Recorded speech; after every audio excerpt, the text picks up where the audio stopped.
Sat Sri Akal. You are watching your YouTube channel Spark Motivation. So let's start today's topic without losing time.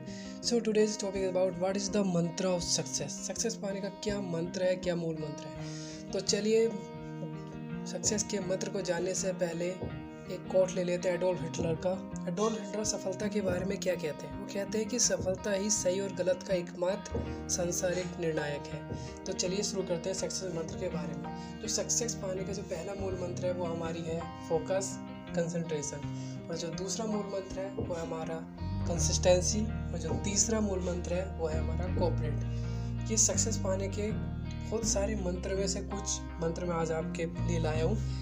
तो चलिए पहले मंत्र के बारे में बात करते हैं, फोकस, कंसंट्रेशन.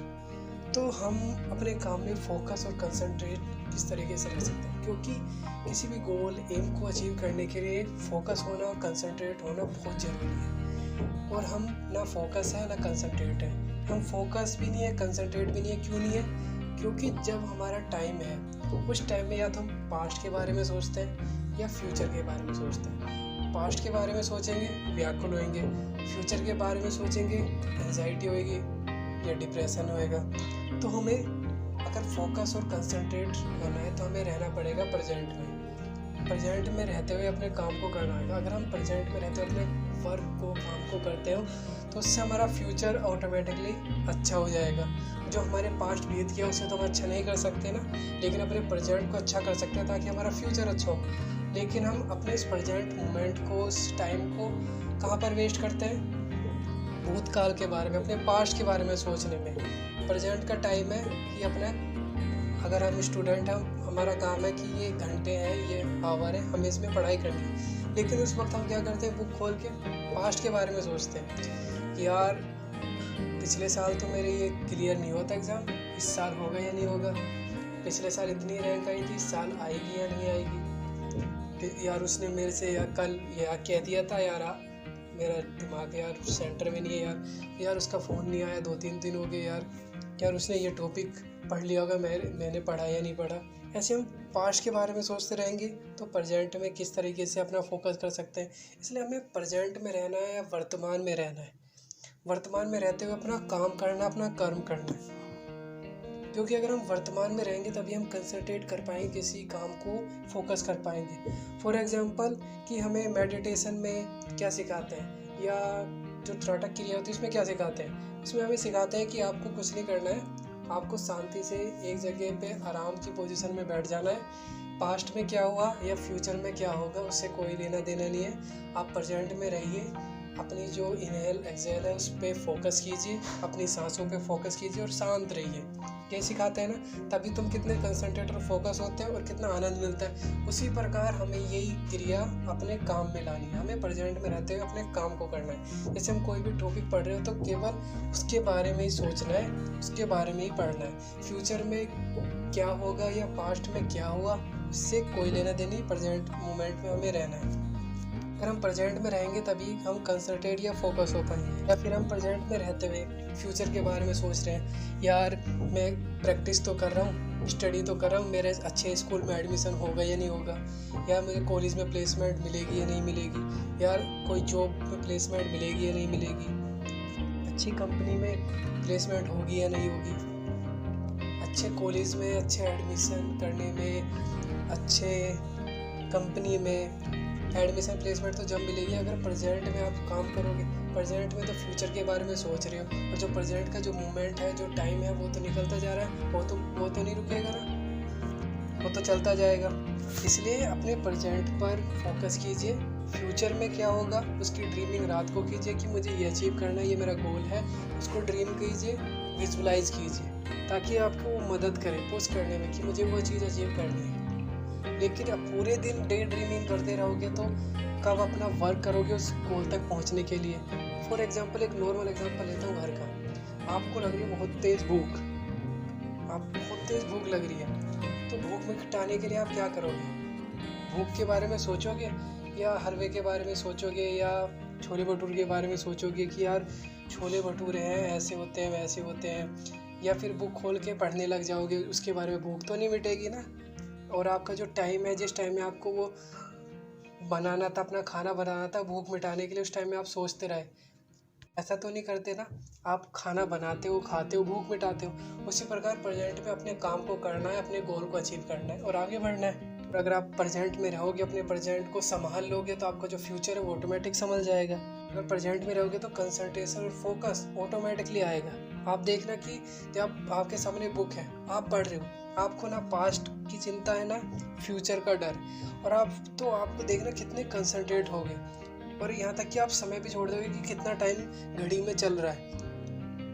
और वो देखना कि वो टॉपिक आप इतनी अच्छी तरीके से समझ लोगे, पढ़ लोगे ना कि वो कोई भी पूछेगा, कभी भी पूछेगा, सोते हुए भी आपसे पूछेगा ना, इतनी अच्छी तरह से एक्सप्लेन करोगे, पढ़ा दोगे उसको, पूछ मत। अगर और दूसरा टॉपिक लेना कि आप उस टॉपिक को पढ़ते हुए अपने फ्यूचर के बारे में सोचना, अपने पास्ट के बारे में सोचना, तो ना उतना आप उतनी अच्छी तरह उसको समझ ही नहीं पाओगे, उसको समझने में आपको टाइम लगेगा। और अगर कोई आपसे पूछेगा भी ना, तो आप उस तरीके से एक्सप्लेन नहीं कर पाओगे जितना आपने पहला टॉपिक जिसमें आपको ना पास्ट का डर था ना फ्यूचर का।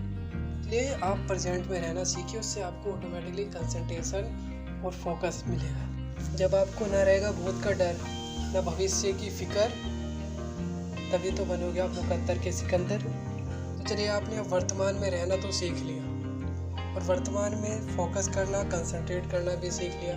तो अब इस फोकस को, कंसंट्रेशन को बनाए रखने के लिए हमें चाहिए कंसिस्टेंसी। तो हमारा जो दूसरा मूल मंत्र है वो है कंसिस्टेंसी। अब कंसिस्टेंसी बहुत ज़रूरी है। ये तो नहीं है कि आपने एक दिन फोकस कर लिया, प्रेजेंट में रह के पढ़ाई कर ली, दूसरे दिन आप वही दोबारा से रिपीटेशन कर रहे हो कि पास्ट के बारे में, फ्यूचर के बारे में सोच रहे हो। ऐसा नहीं करना। फॉर एग्जांपल कि आप स्टडी कर रहे हो, आपने सुबह शेड्यूल बनाया कि 1 घंटे से स्टार्ट करना, क्योंकि ज़्यादा लिखने से फिर आपको डिमोटिवेशन होएगा कि मैं 1 घंटे पढ़ना है। 24 घंटे में 1 घंटे निकालना बहुत मुश्किल काम नहीं, बहुत आसान काम है, कभी भी निकाल सकते हो चलते फिरते। तो फिर आपने पहले दिन 1 घंटे पढ़ाई करी, फिर दूसरे दिन दोबारा से वही टाइम रखना 1 घंटे का, दोबारा पढ़ाई करी, फिर तीसरे दिन दोबारा, फिर चौथे दिन दोबारा। ऐसे आप रेगुलर रखोगे ना, तो आपकी कंसिस्टेंसी भी आएगी, आपकी परफॉर्मेंस भी इंक्रीज़ होएगी। और इसके साथ स्टार्टिंग में तो आपको बहुत डिफ़िकल्टी होगी 1 घंटे पढ़ना भी, लेकिन इसके साथ आप रिवॉर्ड ऐड कर देना ताकि आपका रिज़ल्ट और बढ़ जाए। क्योंकि जो हमारा जो ह्यूमन है ना, इनको इंस्टेंट रिज़ल्ट चाहिए होते हैं, इंस्टेंट रिवॉर्ड चाहिए होते हैं। तो आप रखो कि 1 घंटे पढ़ूंगा तो चॉकलेट खाऊंगा, जो भी आपकी फेवरेट है, कि 1 घंटे पढ़ूंगा तो ये नेटफ्लिक्स पे ये मूवी देखूंगा, ये वेब सीरीज़ देखूंगा, या फिर 1 घंटे पढ़ूंगा ये गेम खेलूंगा। लेकिन 1 घंटे पढ़ूंगा तो पूरे कंसंट्रेशन के साथ, फोकस के साथ पढ़ूंगा, ये नहीं देखूंगा कि कितना टाइम हो रहा है।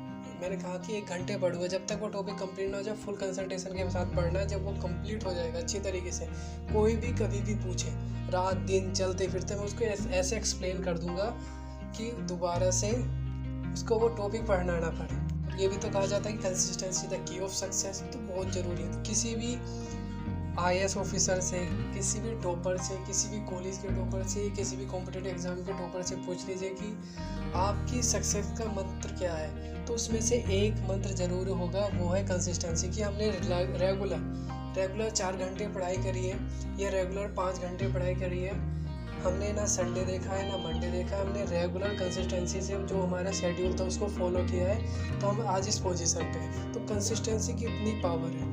स्टार्टिंग में तो बहुत डिफ़िकल्टी होती है, लेकिन धीरे धीरे करके ये आपके लाइफ में ऐड हो जाती है। अब आप कंसंट्रेट हो गए अपने काम के प्रति, फोकस हो गए, आपके अंदर कंसिस्टेंसी भी आ गई। अब आपको एम को पहुंचने के लिए आपको चाहिए किसी ना किसी का सहयोग, कोऑपरेट। तो हमारा जो तीसरा मूल मंत्र है वो हमारी कोऑपरेशन है, कोऑपरेट है, मतलब किसी का सहयोग। आपको किसी भी गोल तक पहुंचने के लिए सहयोग तो ज़रूर होता है। फॉर एग्जांपल, जब आप बच्चे थे, आपको चलने के लिए आपके माता पिता का सहयोग, फिर आपको स्टार्टिंग के वर्ड सिखाने के लिए अपनी माँ का सहयोग, फिर आप स्कूल में गए तो आपके टीचर का सहयोग, जब आप कॉलेज में गए तो आपके लेक्चरर का सहयोग, या फिर आप कोई स्पोर्ट फील्ड में गए तो आपके कोच का सहयोग, के गोल तक पहुंचने के लिए। तो आपके गोल तक, एम तक पहुंचने के लिए किसी ना किसी का सहयोग होना बहुत ज़रूरी है। तो जो तीसरा सक्सेस मंत्र है किसी का भी, वो है सहयोग। क्योंकि आप किस डायरेक्शन में हो या किस डायरेक्शन में जा रहे हो, वो आपको कौन बताएगा। हमें तो लगता है कि हम सही डायरेक्शन में जा रहे हैं, लेकिन हमसे ज़्यादा कोई दूसरा आदमी, जो हमारा गुरु है, जो मेंटर है, उसे पता होगा कि ये जो मेरा बालक है, क्योंकि उसने हमसे ज़्यादा ज़िंदगी जी रखी है, उस काम को उसने पहले कर रखा है, तो उन्हें पता होगा कि ये सही डायरेक्शन में जा रहा है, जो मेरा शिष्य है ये सही डायरेक्शन में, जो मेरा स्टूडेंट है सही डायरेक्शन में जा रहा है या नहीं जा रहा है। तो एक सहयोगी होना बहुत ज़रूरी है, जो हमें बताए कि हम सही डायरेक्शन में हैं या नहीं है। चलिए वीडियो को यहीं विराम देते हैं। तो वीडियो को लाइक करें, शेयर करें, चैनल को सब्सक्राइब करें और बेल आइकन दबाना बिल्कुल ना भूलें। आप स्वस्थ रहें, मस्त रहें, अपने अपने माता पिता का ध्यान रखें और देखते रहें अपना YouTube channel spark motivation. Thank you.